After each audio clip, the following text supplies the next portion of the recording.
எத்தனை பேர் சம்பாதிச்சுட்டு இருக்கீங்க கொரோனா பீரியட்ல? 2 பேர் தான் இல்லையா? சோ இன்னைக்கு நாம ஏன் வந்திருக்கோம்னா, இன்னைக்கு உங்களுக்கு 3 விதமான ஒரு பாதையை காமிக்கிறதுக்கு வந்திருக்கோம். 3 விதமான பாதை. புரியுதா? 3 விதமான பாதை உங்களுக்கு நான் காமிக்கிறேன். நேஷனல் கெரியர் சர்வீஸ் அப்படிங்கிற கவர்மெண்ட் ஆஃப் இந்தியாவோட ப்ராஜெக்ட் இது. புரியுதா? கவர்மெண்ட் ஆஃப் இந்தியா இந்த கொரோனா பீரியடுக்கு பிறகு ஒரு 10 லட்சம் பேர், 10,000 பேர் இந்தியா வந்து ஒரு 10,000 பேர் டெவலப் பண்ணும்போது தமிழ்நாடு போகுது. அதுல சென்னையில ஒரு 1000 பேர். புரியுதா? சென்னையில 1000 பேர், அப்புறம் 10 பேர். இப்போ 10,000 பேரை நாங்க டெவலப் பண்ண போறோம். இந்த 10,000 பேரை டெவலப் பண்ணி என்ன செய்ய போறோம்னா 3 விதமான பாதை உங்களுக்கு இருக்கு. புரியுதா? 3 விதமான பாதை. பாதை 1 வந்து ஆக்சுவலா 4 பாதை. ஒண்ணுமே செய்யாம சும்மா உட்கார்ந்துடலாம். அதுக்குள்ள இருக்கல, ஒண்ணுமே செய்யாம, வேலை கிடைக்காம, எந்த வாய்ப்பும் கிடைக்காம வீட்டுல வந்து சும்மா உட்கார்ந்துருக்கலாம். இன்னைக்கு வந்து இந்தியா மட்டும் 10 கோடி பேர் அப்படி உட்கார்ந்துருக்காங்க. இந்தியாவில் அப்படி நடக்கலையே அப்படின்னு சொல்றோம். தமிழ்நாட்டில் மட்டும் 50 லட்சம் பேர். இன்னைக்கு 50 லட்சம் பேர் தமிழ்நாட்டில் கூலி வேலை செய்து கொண்டிருக்கிறார்கள். படித்த பட்டதாரிகள், அதை புரிஞ்சுங்க. படிக்காதவன் கூலி வேலைக்கு போறான் அப்படின்னா ஓகே. படித்த பட்டதாரிகள், இன்ஜினியர்ஸ், காமர்ஸ் கிராஜுவேட்ஸ் 50 லட்சம் பேர் கூலி வேலைக்கு செஞ்சுட்டு இருக்காங்க. புரியுதா? இது மோசமான நிலைமை. நம்ம யாருமே இந்த கவனத்தில் கொண்டு எடுத்துக்கலன்னா நமக்கு அந்த வாய்ப்பு தானே வரும். ஏன்னா ஏதோ ஒரு 5,000 10,000 சம்பாதிக்கணும், குடும்பத்துல இருந்து கொஞ்சம் பிரச்சனை கொடுக்காம இருக்கணும், வீட்டை கொண்டு ஒரு 5,000 ரூபாய் கொடுத்தா குடும்பம் நல்லா இருக்கும். இருக்காத அந்த லெவலுக்கு மட்டுமே யோசிச்சு வாழ்ற சமுதாயம் தான் இன்னைக்கு இருக்கு. வாழ்க்கையில முன்னேறணும், பெரியார் ஆகணும், வெற்றி பெறணும், நிறைய சம்பாதிக்கணும் அப்படின்ற எண்ணம் இருந்தா கூட அதை செய்வதற்கான வாய்ப்பு இல்லை. அதை சொல்லிக் கொடுக்கறதுக்கு வழிமுறை இல்லை, வழிகாட்டிகள் இல்லை. உங்க காலேஜ் வந்து உங்களை சிறந்த அறிவாளியா மாத்திடுது, உங்க யூனிவர்சிட்டி உங்களுக்கு சர்டிபிகேட் கொடுத்துடுது. அதே பிறகு என்ன யோசிச்சு பாருங்க. எத்தனை பேர் வாழ்க்கையில முன்னேறணும்னு நினைக்கிறீங்க? உண்மையா கையில தயவு செய்து இடையில வாழ்க்கையில முன்னேற கையை தானே கொடுக்கணும் தானே இல்லையா? வாழ்க்கையில முன்னேற அத்தனை பேரும் கை தூக்குறீங்க. வாழ்க்கையில முன்னேறணும் கை தூக்கணும். நீங்க வாழ்க்கையில முன்னேறதுக்கு ஃபர்ஸ்ட் ஸ்டெப் என்ன அப்படிங்கிற எத்தனை பேருக்கு தெரியும்? வாழ்க்கையில முன்னேற நினைக்கிறேன், இதுதான் ஃபர்ஸ்ட் ஸ்டெப், இதுதான் முதல் படி அப்படின்னு தெரிஞ்ச கை தூக்குங்க. யாருக்குமே தெரியாது. உங்களுக்கு மட்டும் இல்ல, இன்னைக்கு ஐஐடிலயும் தெரியாது. ஐஐடில பிரின்சிபல் அட்வைஸரா இருக்கு. ஆர்டிபிஷியல் இன்டெலிஜென்ஸ் சொல்றாங்கல்ல, அந்த ப்ராஜெக்ட்ல நிறைய பேர் வருவாங்க. அந்த ப்ராஜெக்ட்டுக்கு கேட்டா ஃபர்ஸ்ட் ஸ்டெப் என்ன யாருக்கும் தெரியாது. அந்த ஃபர்ஸ்ட் ஸ்டெப் தான் நான் சொல்லிட்டு இருக்கேன்.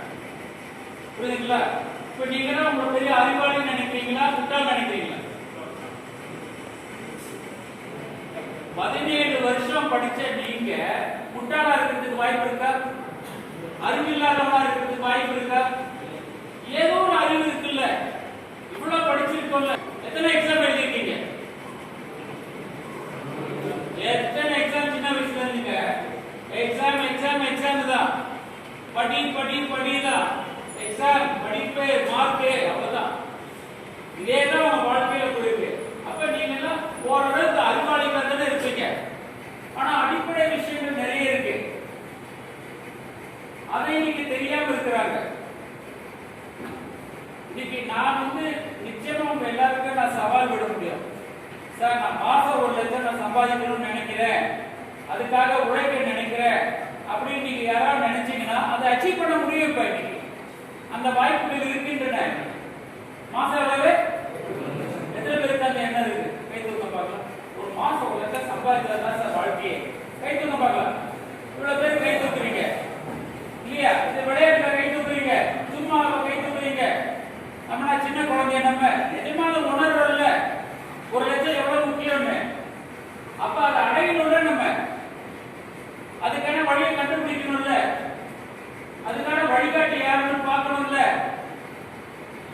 உண்மையா இல்லையாங்க? இப்ப அதுக்கு நாங்க வந்திருக்கோம். நாங்க நீ 1 லட்சம் சம்பாதிக்கிறா கவலை இல்லைங்க. 50,000 சம்பாதி, 25,000 சம்பாதி, 5,000 10,000 சம்பாதிக்கிறதுக்கு எதுக்கு இவ்வளவு படிக்கணும்? 8வது 7வது படிச்சதுனால வேலை கிடைக்கல. எதுக்கு ஒரு கிராஜுவேட்டா மாறணும் நம்ம? அப்ப நீங்க அதெல்லாம் யோசிச்சு பார்க்கணும். நம்ம அறிவுத்தனமாக வளர்றோமா, முட்டாளா வளர்ந்துட்டு இருக்கோமான்னு. இல்ல நம்ம வலது கை மேல தூக்குங்க, வலது கை மேல தூக்குங்க. Very good. இடது கை மேல தூக்குங்க. உங்க வலது கை யார் கீழே இருக்க சொன்னா? நான் சொன்னேனா? கையில போடு. வலது கையை கீழே இறக்கிட்டு இடது கையை தூக்குன்னு சொன்னா ஏன் வலது கை கீழே இருக்கிறீங்க? அப்ப நீங்க அறிவாளா முட்டாளா?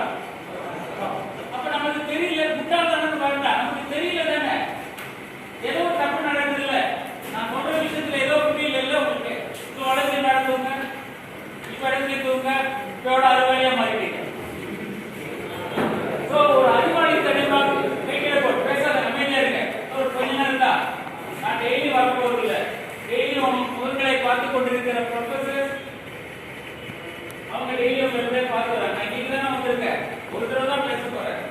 இந்த ஒரு தடவை பேசுறதுல யார் யார் இன்ட்ரெஸ்ட் இருக்கோ அவங்க மட்டும் கண்டுபிடிச்சு நான் ட்ரைனிங் கொடுக்குறேன். ஸோ நல்லா கவனிச்சுங்க. நாங்கள் என்ன செய்யறோங்கிறது, நாங்கள் 25 வருஷமா ஒரு 10 லட்சம் பேருக்கு ட்ரைனிங் கொடுத்துருக்கோம். அப்படின்னா எவ்வளவு அனுபவத்தோட இருக்கும். இன்னைக்கு நான் உங்ககிட்ட பேசிட்டு இருக்கேன்னா எனக்கு பின்னாடி ஒரு 10 கவர்மெண்ட் டிபார்ட்மெண்ட், ஒரு 5000 கம்பெனி இருக்கு, ஒரு 45 பேங்க் இருக்கு. அவங்களோட சார்பாக நான் வந்து பேசிட்டு இருக்கேன். ஏன்னா இங்க 100 பேருக்கு உட்கார வைக்க முடியாது இல்லையா? அதனால government of India national carrier service கீழ இதை கொண்டு வந்திருக்காங்க. போய் பேசுங்க, போய் உட்காந்து டெஸ்ட் வச்சு இருக்கிறதுலே புத்திசாலி ஸ்டூடெண்ட்ஸை மட்டும் செலக்ட் பண்ணாதீங்க. இன்னைக்கு பிளேஸ்மெண்ட்னா என்ன? போனோம், ஒரு காலேஜ் போயிடுவோம், யாரு 50 பேர் இன்டர்வியூ உட்காந்துருக்கீங்களா, இருக்கிறதுல புத்திசாலியான 2-3 பேரை செலக்ட் பண்ணி போயிடுவேன். இதான் பிளேஸ்மெண்ட்னா எல்லா இடத்துலையும் நடக்கிற ஒரு விஷயம். இருக்கிற புத்திசாலி ஆள் வேணும், நல்லா மார்க் வாங்க ஆள் வேணும். இந்த ப்ராஜெக்ட் அப்படி கிடையாது. இந்த ப்ராஜெக்ட் வந்து ஆப்போசிட். இருக்கிறதுலயே யார் ஒழுங்கா படிக்கலையோ அவங்க தான் வேணும். இருக்கிறதுலயே யார் ரொம்ப வாழ்த்தனை பண்ணிட்டு இருக்கீங்களோ அவங்க தான் வேணும். இருக்கிறதுலே யாருக்கு வந்து காலேஜ்ல ரொம்ப கெட்ட பேர் அவங்க தான் எங்களுக்கு வேணும். அப்ப எத்தனை பேர் இந்த கேட்டகரியில வரீங்க? யார் மார்க் குறைவா வாங்கிருக்கீங்க, யார் வந்து வாழ்க்கையில முன்னேற கஷ்டப்படுறீங்க, யாருக்கு திறமை இல்லை, அவங்க மட்டும் தான் எங்களுக்கு வேணும். புரியுதா? எனக்கு எல்லாம் தெரியும், நான் எப்படியாவது முன்னேறிக்குவேன், எனக்கு வந்து எதை பற்றி கவலை இல்லை அப்படின்னு சொல்றவங்க எனக்கு வேண்டாம். ஏன்னா எங்களுக்கு தெரிய தமிழ்நாட்டில் இந்த மாதிரி வாழ்க்கையில் கஷ்டப்பட்டு வந்திருப்பாங்க. எத்தனை பேர் உயிரோடு இருக்கீங்க? கொஞ்சம் டெஸ்ட் பண்ணி பாருங்க. எல்லாரும் உயிரோட இருக்கீங்க. இன்னும் எத்தனை வருஷம் உயிரோட இருப்பீங்க? இன்னும் 45, 40, 50 வருஷம் உயிரோட கூட இருக்கலாம் நம்ம. புரியுதா? உயிரோட இருக்கிறது, மூச்சு விடுறது, சாப்பிடுறது, தூங்குறது எல்லாரும் நடக்கிற விஷயம் தானே. ஆனா வாழ்க்கையில ஒரு வித்தியாசமான வெற்றியை அடைந்து நிறைய சம்பாதிச்சு ஒரு கார் வாங்கி ஒரு நல்ல வீடு கட்டி வாழ்கிற இளைஞர்களை காமிக்க பார்க்கலாம் கிடையாது. யாருக்காவது ஐடி கம்பெனில வேலை கிடைச்சா ஒரு 30 வயசுல வீடு கார் வாங்கிடுறாங்க. மக்கள்லாம் கஷ்டப்பட்டு இருக்காங்க.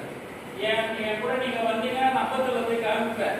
பிஜி ஸ்டூடெண்ட்ஸ் அங்க கூலி வேலை பார்த்துட்டு இருக்காங்க. பிஜி ஸ்டூடெண்ட் அம்பத்தூர் இண்டஸ்ட்ரியல் எஸ்டேட்ல ஃபேக்டரியில புரியுதா கூலி வேலை பார்த்துட்டு இருக்காங்க. கூலி வேலைனா மட்டும் தூக்குறதுதான் கிடையாது, இல்ல லேபர்ஸ். இதெல்லாம் நாங்க பார்த்துட்டு தான் இருக்கோம். சோ இந்த மாதிரி சூழ்நிலை இருக்கக்கூடாது. படிச்சவங்களுக்கு ஒரு மரியாதை இருக்கணும், படிச்ச கிராஜுவேட்டுக்கு ஒரு எதிர்காலம் இருக்கணும், நல்லா சம்பாதிக்கிற வாய்ப்பு இருக்கணும். அதுதான் நாங்க வந்திருக்கிறோம். இந்த ஹோல் ப்ரோக்ராமும் உங்களுக்கு ஃப்ரீயா வருது. ஆனா நாங்க செலவு பண்றோம். ஒரு ஸ்டூடெண்ட்டை செலக்ட் பண்ணி அவனுக்கு ட்ரைனிங் கொடுத்து அவனுக்கு அந்த வேலையோ அந்த நான் சொல்ற வாய்ப்போ கொடுக்கறதுக்கு நாங்க 25,000 ரூபாய் அதோட பட்ஜெட் செலவு. இது கவர்மெண்ட் கொஞ்சம் செலவு பண்ணுது, கார்பரேட் கொஞ்சம் செலவு பண்ணுது, எங்களோட ட்ரஸ்ட் கொஞ்சம் செலவு பண்ணுது. அப்ப நான் வந்து ஒருத்தரை செலக்ட் பண்றேன்னா சும்மா செலக்ட் பண்ண மாட்டேன்ல, நிஜமா உண்மையிலே வாழ்க்கையில வெற்றி பெறணும்னு நினைக்கிறவங்க தான் செலக்ட் பண்ணுவேன். அவனுக்கு தான் 25,000 ரூபாய் செலவு பண்ணுவேன். ஸோ உனக்கு 4 வாய்ப்பு இருக்கு. வாய்ப்பு ஒண்ணு, நீ அதை பற்றியே கவலைப்படாம சும்மா உட்காந்துருக்கலாம், இல்லை வேற ட்ரை பண்ணிட்டு இருக்கலாம், இல்லை அமெரிக்காவில் வந்து ஜனாதிபதியோட அசிஸ்டண்டா வேலைக்கு போறதுக்கு கனவு கண்டுட்டு இருக்கலாம். எல்லாருக்கும் ஒரு கனவு இருக்குல்ல. ரெண்டாவது வந்து பிளேஸ்மெண்ட், கம்பெனிஸ்ல ஒர்க். நிறைய கம்பெனிஸ் கிட்ட வரும். எங்கன்னா வரல, ரெடிமேடாவே இருக்கு. National career service, CII, Tamil Nadu state development authorities, இங்க இருக்கிற கம்பெனிஸ் எல்லாம் வருவாங்க உங்களை செலக்ட் பண்ண. ஆனா அவங்க உங்களை செலக்ட் பண்றதுக்கு முன்னாடி நீங்க ரெடியா இருக்கணும்ல. இன்னைக்கு ஒரு சைக்கோமேட்ரிக் டெஸ்ட் வைப்பாங்க, ஒரு பர்சனல் இன்டர்வியூ, ஒரு குரூப் டிஸ்கஷன், இந்த மாதிரி நிறைய 10 மெத்தட் இருக்கு ஒரு சரியான ஆளை செலக்ட் பண்றதுக்குள்ள. ஆனா அந்த 10 விஷயத்துல பாஸ் ஆகி வர்றது ரொம்ப கஷ்டம். இன்னைக்கு ஒரு சைக்கோமேட்ரிக் டெஸ்ட் வந்தாலே நம்ம வந்து ஃபுல்லா பாஸ் பண்ண மாட்டோம். அதை விட ரொம்ப ரொம்ப முக்கியமான விஷயம் என்ன தெரியுங்களா? எத்தனை பேருக்கு இங்கிலீஷ் நல்லா தெரிஞ்சுக்கிறோம்? நல்லா எழுதுவீங்க, நல்லா பேசுவீங்க, கை தூக்கு. தண்ணி எடுத்து இங்கிலீஷ்ல எழுதுறதுக்கோ பேசுறதுக்கோ கஷ்டம்.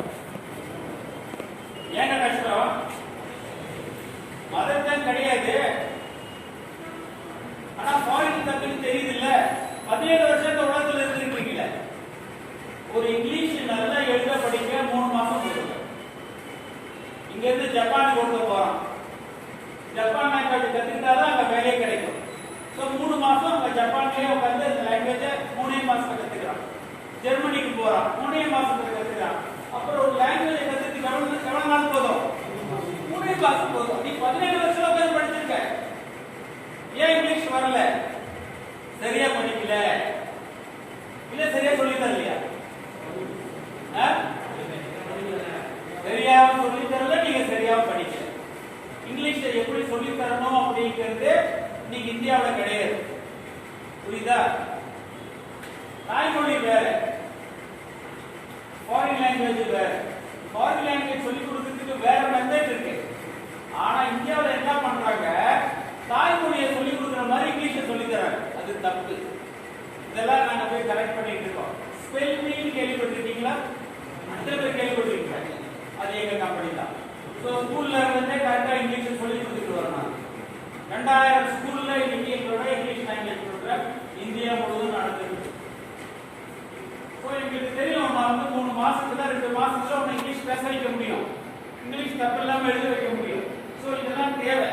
இதுக்கு பிளேஸ்மெண்ட், கம்பெனியில் வேலைக்கு போகிறது. நீ கம்பெனி எங்க போய் தேட வேண்டாம், கம்பெனியில் வர வைக்க.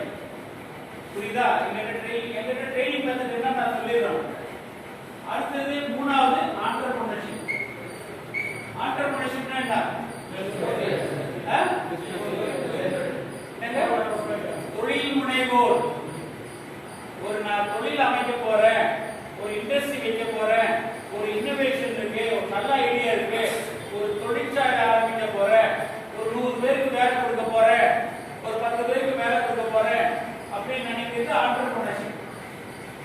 அடுத்தது செல்ஃப் எம்ப்ளாய்மெண்ட்.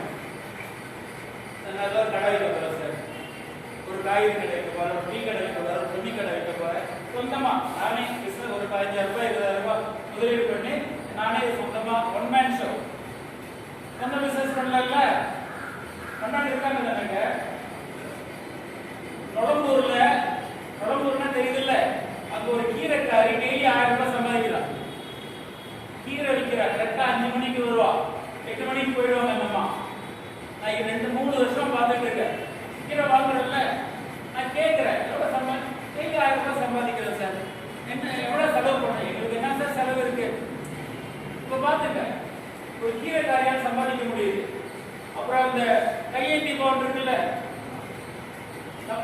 சென்னையில மட்டும் 17,000 கையேந்தி பவன் ரோடு ஓரத்துல விற்கிறது. அவெல்லாம் ஒரு மாசத்துக்கு 1 லட்சம் ரூபாய் சம்பாதிக்கிறது.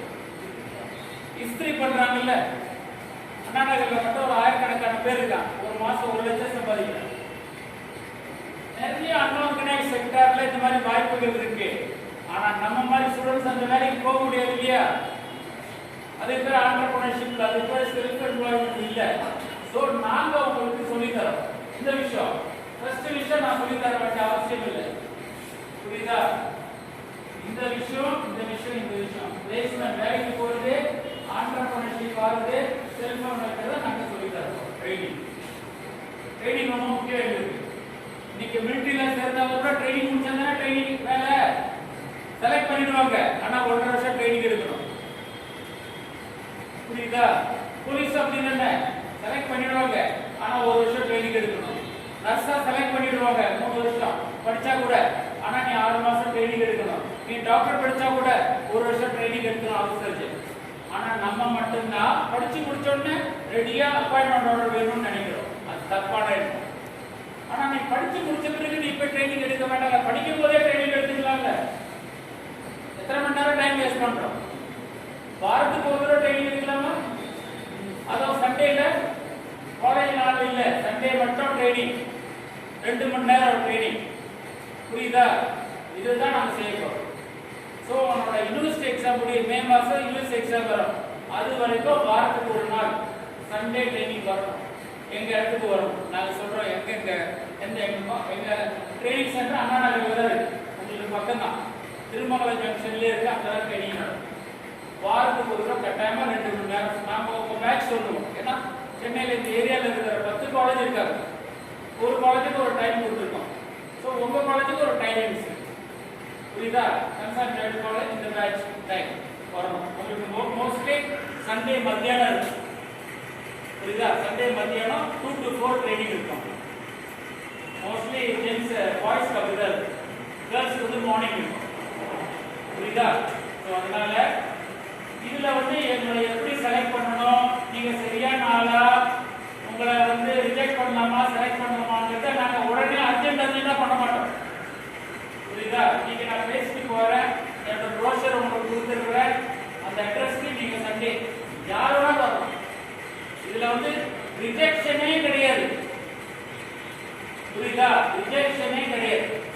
நீ வந்து உட்கார்ந்த பிறகு நீ வேண்டாம் நம்மள சொல்லவே மாட்டோம்.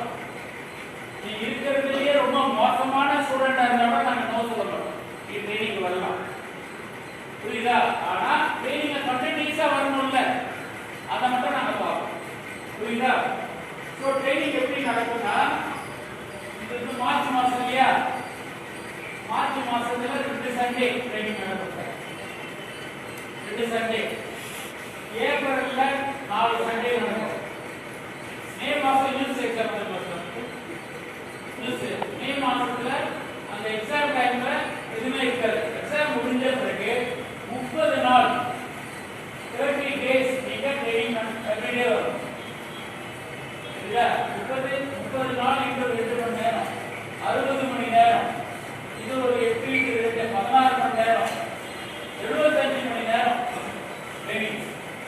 அப்புறம் 25 hours பிராக்டிகல் ட்ரைனிங். தியரி கிளாஸ்ல படிச்சிருக்கீங்களா? இப்போ பிராக்டிகல் ட்ரைனிங் வேணும்ல உங்களுக்கு. நிஜமான ஒரு இண்டஸ்ட்ரியில அப்புறம் நிஜமான ஒரு ஆண்டர்பிரினர்கிட்ட போய் ட்ரைனிங் எடுக்கணும். இந்த ட்ரைனிங்லாம் முடிக்கிறதுக்கு உங்களுக்கு ஒரு மே மாசம் யூனிவர்சிட்டி எக்ஸாம் முடிஞ்சுன்னா ரிசல்ட் எப்போ சார் வரும்? ஜூன் ரிசல்ட் வர வரைக்கும் நீங்க இந்த மாதிரி ட்ரைனிங் வந்து இருப்பீங்க. ரிசல்ட் வந்த உடனே புரியுதா, உடனே நீங்க 3க்கு ரெடி ஆயிடலாம். வேலைக்கு போறவங்களுக்கு நிறைய கம்பெனிஸ் வந்து போயிட்டே இருப்பாங்க, இன்டர்வியூ பண்ணிட்டு இருப்பாங்க, மாக் ட்ரைனிங் நடத்திட்டு இருப்பாங்க. ரிசல்ட் வரும்போது நீங்க கம்பெனிக்கு போயிடலாம். இல்ல ஆண்டர்பிரினரா மாறலாம், இல்ல செல்ஃப் எம்ப்ளாய்டா மாறலாம். இது ரெண்டுக்குமே பிசினஸ் தான். ஒரு பிசினஸ் பெரிய அளவு திங்க் பண்றது, ஆராய்ச்சி பெரிய அளவு திங்க் பண்றது, இது சாதாரண பிசினஸ். ரெண்டுமே பணம் வேணும்ல. அப்ப பேங்க்ல 1 லட்சத்துல இருந்து 10 லட்சம் வரைக்கும் பேங்க்ல லோன் கொடுக்க ரெடியா இருக்காங்க. இது நீ போய் தேட வேண்டாம், பேங்க் காரனே வருவாங்க. ஏன்னா கவர்மெண்ட் ஆஃப் இந்தியாவோட ப்ராஜெக்ட்ல பேங்க் காரனே உங்க மக்கள் வந்து பார்த்து உன் ப்ராஜெக்ட் என்ன செய்ய போற, நீ என்ன பிசினஸ் ப்ராஜெக்ட் ரிப்போர்ட் ரெடி பண்ணுறது நாங்க சொல்லிக் கொடுப்போம். இல்லை அந்த பேங்க் காரனே சொல்லிக் கொடுப்போம். புரியுதா? ஸோ உங்களுக்கு 1 லட்சம் வேணுமா, 5 லட்சமா, 10 லட்சம் வரைக்கும் ஒன்றும் பிரச்சனை இல்லை. 10 லட்சத்துக்கு மேலே போனாதான் நீங்க உங்களுடைய நிஜமா திருப்பி பணத்தை கட்ட முடியுமா அதெல்லாம் யோசிப்பாங்க. 10 லட்சம் வரைக்கும் 4 லட்சம் மானியம் 6000 ரூபாய் திருப்பி கட்டினா போதும். ஸோ இவ்வளோ வசதிகள் இருக்கு. ஸோ நீ வந்து வேலைக்கு போகிறதுக்கு 15,000 ரூபாயில இருந்து 25,000 ரூபாய். மினிமம் சேலரி 15,000, மேக்ஸிமம் 25,000 ரூபாய். வேலை ரெகுலர். சோ நீ ட்ரெயினிங் எடுத்துக்கிற, ட்ரெயினிங்ல நான் வந்து நீ வந்து இதுவான்னு நாங்க இந்த சமயத்திலே கண்டுபிடிச்சிடுவோம். புரியுதா? உனக்கு எது பிடிக்கும்? அப்ப நீ இங்கிலீஷ் எக்ஸாம் முடிச்சுட்டு வரும்போது அதில் தான் நீ ட்ரெயினிங் எடுப்ப. வேலைக்கு போறதா உங்களுக்கு HR, IT, social media, digital marketing, business development ஒரு 10 டிபார்ட்மெண்ட் இருக்கு மொத்தம். வேலைக்கு போறதா புரியுதா? அப்ப நீ காமர்ஸ் ஸ்டூடெண்ட் என்ன வேலைக்கு போக முடியும்? காமர்ஸ் ஸ்டூடெண்ட் எப்படி HR வேலைக்கு போக முடியும்? அக்கவுண்ட்ஸ் வேலைக்கு போகலாம். அக்கவுண்ட்ஸ் மேனேஜ்மெண்ட் இருக்கு. ஆனா உனக்கு வேண்டிய இப்ப நீ வந்து ஒரு நல்ல ட்ரைனிங் எடுத்தீங்கன்னா மல்டி டாஸ்கிங்ல நிறைய கம்பெனி செலக்ட் பண்ணிக்குவாங்க. புரியுதா? நீ எக்ஸாம் பண்ணலாம், ஐடியா பண்ணலாம், சோஷியல் மீடியா பண்ணலாம், நிறைய வேலை பண்ணலாம். இதெல்லாம் சேலரியோட அதிகமா கிடைக்கும். இன்னைக்கு வந்து வாழ்க்கையில தோல்வி அடையணும்ன்ற ரீசனே கிடையாது. ஒரே ஒரு ரீசன் தான் ஒருத்தன் தோல்வி அடையலாம், சோம்பேறியா இருந்ததான். எத்தனை பேர் நீங்க சோம்பேறி? உண்மையா கேட்கும். ஓகே, இப்போ எப்படி உட்கார்ந்துருக்க? சோம்பேறியா உட்கார்ந்துருக்க, சுறுசுறுப்பா உட்கார்ந்துருக்க. சரியா? நிலைமைக்கு தகுந்த மாதிரி மாறிக்கிறோம்ல. Okay right. இதுதான் எங்களுடைய சிஸ்டம். இந்த ஹோல் ப்ரோக்ராமும் ஃப்ரீ ஆஃப் காஸ்ட். ட்ரைனிங்க்கு நாங்க செலவு பண்றோம், கவர்மெண்ட் செலவு பண்ணுது. ஸோ இதை வந்து நீங்க ஜாக்கிரதையா நீங்க செலக்ட் பண்ணணும். இந்த ப்ரோக்ராம் நல்லா இருக்கா, கரெக்டா இருக்கா அப்படிங்கிறத நான் பேசுறதுனால கிடையாது. நான் பேசுறதுனால உங்களுக்கு பிடிச்சிருக்கலாம், ஆனா உங்களோட உண்மையான எண்ணம் உங்களுக்கு தானே தெரியும். பேசிக்கா எத்தனை பேருக்கு இன்ட்ரெஸ்ட் இருக்கு? கை தூக்கு. ட்ரைனிங் எடுத்துக்கலாம். எல்லாரும் கை தூக்குறீங்க தானே இல்லையா? அப்போ உன்னை கூப்பிட்டு உனக்கு தகுதியும் இல்லை, திறமையும் இல்லை, உனக்கு வந்து பர்சனாலிட்டி இல்லை, உனக்கு எந்த வித ஸ்கில்லும் இல்லை, நீ வீட்டுக்கு போலாம் நான் சொல்ல முடியாதுங்க. எங்க வேலையே உனக்கு இல்லைன்னா அதை கொடுக்கணும். நாங்க ஜென்ரலா பொதுவா பாத்தீங்கன்னா ஸ்டூடெண்ட்ஸ்லாம் பாத்தீங்கன்னா 5 வகையான அனிமல்ஸா பிரிக்கலாம். ஃபர்ஸ்ட் டைப் ஆஃப் அனிமல் என்னன்னா டாங்கி. கழுதை மாதிரி இருப்பாங்க. புரியுதா? கழுதை என்ன வேலை செய்யும்? எவ்வளவு சுறுசுறுப்பா இருக்கும்? என்ன வேலை செய்ய முடியும்? புரியாது இல்லையா? அப்ப அதே மாதிரி குதிரை யோசிச்சு பாருங்க இல்லையா? நீங்க கழுதையா குதிரையா? சில பேர் குதிரையா இருக்கலாம், சில பேர் கழுதையா இருக்கலாம். ஆனால் கழுதையை கூட குதிரையா மாற்ற முடியும். அது ட்ரைனிங்கால தான் முடியும் இல்லையா? எப்படியோ இருக்கிறவன் ட்ரைனிங் போயிட்டு வரும்போது மிலிட்டரியில் எப்படி வரா, உள்ள போய் சேரும் போது ஒரு மாதிரி நோஞ்சா மாதிரி தான் போவான். பர்சனாலிட்டி இருக்கும், நல்லா இருக்கும். ஆனா அந்த ஒரு வருஷம் ட்ரைனிங் முடிச்சு வீட்டுக்கு வரும்போது எவ்வளவு பெருமையோட வரான். அவனோட நடையில, அவனோட பர்சனாலிட்டியில, அதுதான் ட்ரைனிங்கோட வேல்யூ. ஸோ அதனால கழுதை மாதிரி இருக்கிற ஸ்டூடெண்ட்ஸு கூட நாங்கள் செலக்ட் பண்ணுவோம். குதிரை மாதிரி ஸ்டூடெண்ட்ஸ் இருந்தாங்கன்னா ரொம்ப நல்லதா போயிடுச்சு, ரொம்ப ஃபாஸ்டாக நீங்கள் ட்ரைனிங் எடுக்கலாம். மூணாவது ஒரு மிருகம் இருக்கு. இங்கே ஓடும், அங்கே ஓடும், அப்படி பண்ண, அங்கே திரும்ப அங்கே விளையாட. ஆனால் என்ன அர்த்தமும் இருக்காது. அதுக்கு பேர் குரங்கு, மங்கீஸ். புரியுதா? நிறைய ஸ்டூடெண்ட் மங்கீஸ் மாதிரி இருக்கிறதுக்கு வேண்டிய விஷயம் நிறைய நாங்கள் பார்க்குறோம். நாங்கள் யாருமே வந்து ஒரு அர்த்தத்தோட வேலை செய்யறதில்ல. நிறைய பேருக்கு வந்து இந்த வயசுல இருக்க வேண்டிய பிரச்சனைகள் நிறைய இருக்குல்ல. ஹலோ, என்ன பிரச்சனை? இந்த வயசுலயே இருக்கிற ஒரு பிரச்சனை, அது ஒரு லட்சியம், அதை கட்டாயமா அடையணும் அப்படிங்கிற ஒரு மிகப்பெரிய பிரச்சனை. என்ன பிரச்சனை இல்லை, ஒரு பெரிய வெற்றி. வேலை கிடைக்குதோ இல்லையோ, அப்பா அம்மாவுக்கு சம்பாதிச்சு கொடுக்குறோமோ இல்லையோ, புரியுதா? ஆனா அதை அடையணும். அது என்னது? Girl friend. உண்மையா சார்? உண்மையா இல்லையா? புரியுதா? ஒரு கேர்ள் ஃப்ரெண்ட் கிடைக்கணும் அப்படின்னு ரோட்டோட அலையிறவங்க நான் பார்த்துட்டு இருக்கேன். பார்க்குள்ள உட்கார்ந்து இருக்கணும் நான் பார்த்துருக்கேன். அண்ணா நகர் டவர் பார்க் அதுக்கு ரொம்ப ஃபேமஸ். புரியுதா? அண்ணா நகர் இந்த டவர் பார்க்க மட்டும் 1,00,000 பேருக்கு கல்யாணம் பண்ணி வச்சிருக்கோம். நான் 20 வருஷம் வாக்கிங் போறேன்ல, பார்த்துட்டே போவேன். எல்லா ஜோடியும் உட்கார்ந்துருக்கோம். யாரு கல்யாணம் பண்ண போறான்னு தெரியாது. ஆனா நீங்களும் ஆம்பளை பசங்க ஞாபகம், ஆம்பளை குழந்தை பிறந்தாலே வீட்டுல சந்தோஷப்படுறாங்க.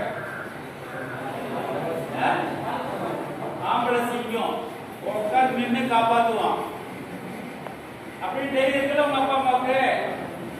நீ உட்காந்து அங்க போய் மஞ்சள் மாதிரி படிச்சுட்ட, டிகிரி வாங்கிட்ட, வேலை கிடைக்கலன்னு உட்காருலையா? ஸோ மூணாவது பிறகு நாலாவது ஒரு பிரிவு இருக்கு. என்ன சொன்னாலும் அப்படியே புரிஞ்ச மாதிரி பார்த்துட்டு இருக்க எரும மாடு, அப்படியே பார்த்துட்டே இருக்கும். அது கேட்டுதான் இருக்கு, ஆனா அது புரியுமா இல்லையா தெரியும். அஞ்சாவது சிங்கம். நீங்க எப்படி இருக்கும்னு நினைக்கிறீங்க? கழுத, குரங்கு, எரும மாடா இல்ல குதிரையும் சிங்கமா? குதிரையா இருக்கிறவங்க ஸ்மார்ட் மேனேஜரா மாறுவாங்க, சிங்கமா இருக்கிறவங்க ஆண்டர்பிரனரா மாறுவாங்க. புரியுதா? இதுதான் ரெண்டு குணம், அந்த மிருகத்தோட குணம். ஸோ இதை வந்து புரியுற அளவுக்கு உங்களுக்கு எப்படி ட்ரைனிங் கொடுத்து உங்களுக்கு எப்படி டெவலப் பண்ணணும்னு எங்களுக்கு தெரியும். நீ உன்னை பத்தி கவலைப்பட வேண்டாம், நீ உன்னை பத்தி கவலையே படாத. நீ வந்து சண்டே 2 மணிக்கு ட்ரைனிங் உட்கார, 4 மணிக்கு போற. புரியுதா? சண்டே மத்தியானம் நல்லா சாப்பிட்டு சார் தூக்க போறேன் சார் அப்படின்னா தேவையில்லை. புரியுதா? இத்தனை வருஷம் வாழ்ந்தாச்சு, நல்லா தூங்கியாச்சு, நல்லா சாப்பிட்டாச்சு.